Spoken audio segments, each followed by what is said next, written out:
Police telling Dalia her husband of just 6 months was murdered. Okay, I'm sorry to tell you, man. He's been killed. The Dalia Dippolito case introduction. Imagine marrying the person you believe is your soulmate, and within months, plotting their murder. This is the story of Dalia Dippolito. She is Boynton Beach's most unlikely and notorious celebrity. I didn't do anything. A young woman from Florida whose picture-perfect marriage turned into one of the most bizarre crime cases ever caught on camera. I never thought in a million years, honestly, that she'd try to kill me. It's all still sinking in for Michael Dippolito. The plot his wife Dalia hatched to have him murdered. Determined already. I'm positive, like 5,000% sure. A story of deception, obsession, and a murder-for-hire plot so unreal, it played out like a reality show, literally. Background: the perfect couple? Dalia Muhammad was born on the 18th of October 1982 and grew up in Boynton Beach, Florida. She was beautiful, confident, and loved living a flashy lifestyle. In early 2009, she married Michael Dippolito, a man who was trying to rebuild his life. Michael had a past. He'd served time for securities fraud and was still on probation. But he was also charming, financially stable, and ready to start fresh. To everyone else, Dalia seemed like the perfect partner for his new beginning. The couple's relationship appeared ideal. They owned a nice townhouse, went out to dinners, and posted happy pictures together. But behind those smiles, cracks were already forming. And within just 6 months, Dalia would be accused of plotting something unthinkable. Determined already. I'm positive, like 5,000% sure. She was talking about having me killed, like ordering, a bologna sandwich, like, hey, give me one of those with that. Like, it wasn't very, it didn't mean anything to her, and that's the creepy part of it. Motive: money, control, and lies. According to investigators, Dalia wanted more control financially and emotionally. Michael's probation and criminal record limited their lifestyle, and she began to feel trapped.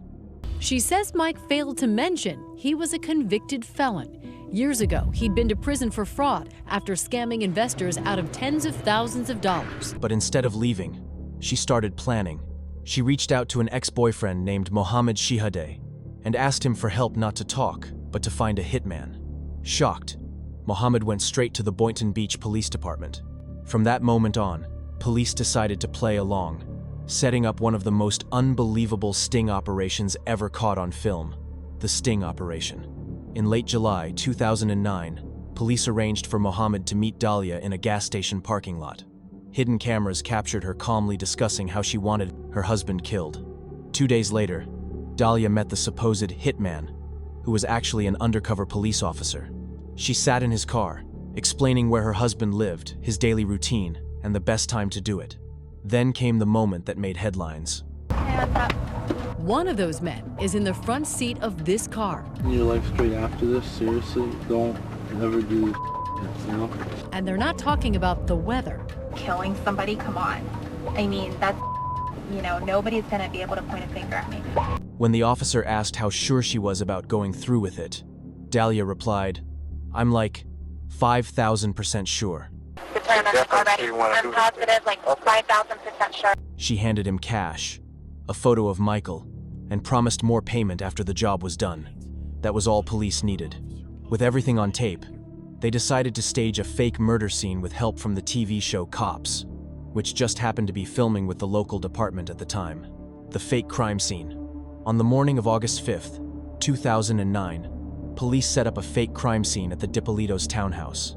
Yellow tape, police cars, even fake forensic photos, it all looked horrifyingly real. That whole crime scene?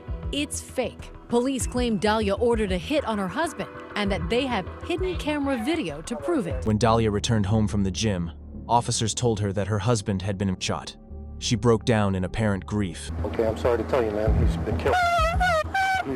sobbing and shaking as cameras rolled. It became one of the most viral crime clips ever seen. But just hours later, everything changed. At the police station, Dalia sat in an interrogation room. Suddenly, the door opened, and in walked Michael alive and unharmed. She froze.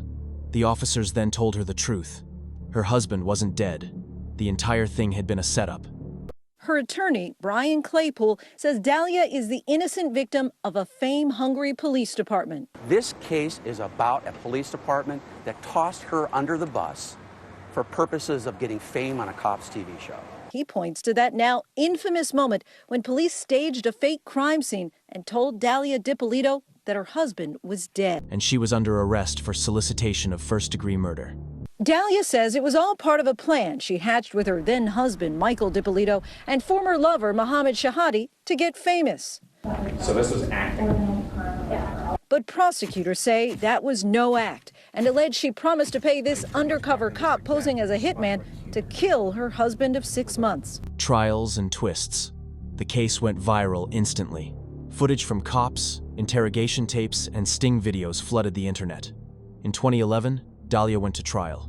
Her defense was that the entire thing had been staged, that Michael had worked with police to humiliate her for television. Dalia's defense team said Michael hatched the plot for reality TV fame. But prosecutors weren't convinced. They played the recordings of her meetings and her own chilling words. "I'm 0% sure." The jury took only a few hours to find her guilty. The plot his wife Dalia hatched to have him murdered. I'm positive, like 5,000% sure. She was sentenced to 20 years in prison.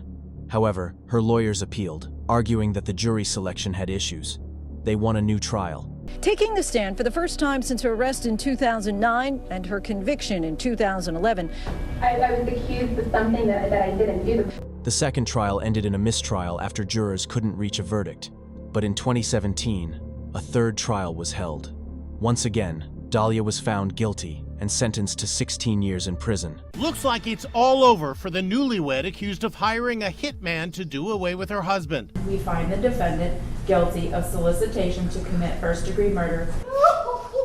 Sobs rang out as the verdict was announced. She tried appealing all the way to the U.S. Supreme Court, but every attempt was denied. Aftermath and legacy today, Dalia Dippolito remains behind bars. Nearly 10 years after she was convicted in a murder-for-hire plot to kill her husband, Dalia Dippolito is taking her case to the nation's highest court. According to court documents, Dippolito filed a request with the U.S. Supreme Court to review her case. She claims she was set up by the jury. Her story continues to fascinate true crime audiences, not just because of what she did, but because of how it unfolded. The entire sting was caught on camera, sparking debates about media ethics, police tactics, and the strange overlap between reality TV and real crime. The cops show just happened to be here at the time of this investigation. We're not in the business of producing television. We're in the business of saving lives, and we believe we did that in this case. Some people believe she was manipulated or entrapped. Others see it as a clear case of greed, betrayal, and emotional manipulation gone too far. What's been the hardest part? Not knowing when it's over, not being able to leave, watching everybody around me being able to come and go as they want, and I can't do that, and just trying to be happy for them as they're coming back and forth and stuff. Either way, the Dalia Dippolito case remains one of the most shocking crime-for-hire stories in modern American history. Conclusion: what began as a whirlwind romance ended in handcuffs, national headlines, and a lifetime of regret. It's a chilling reminder that love can blind us, but lies, greed, and desperation can destroy everything. You know, their first defense in the other trial, I know it's something different, was it was a reality TV show, which is ridiculous. Now they want to blame it on the Boynton Beach police, which is ridiculous. I also heard that I'm a physical abuser, which I've never done. Point being, though, I just feel they could have did a lot more in the case that they didn't do. This is the story of Dalia Dippolito, the wife who wanted her husband dead and got caught on camera trying to make it happen.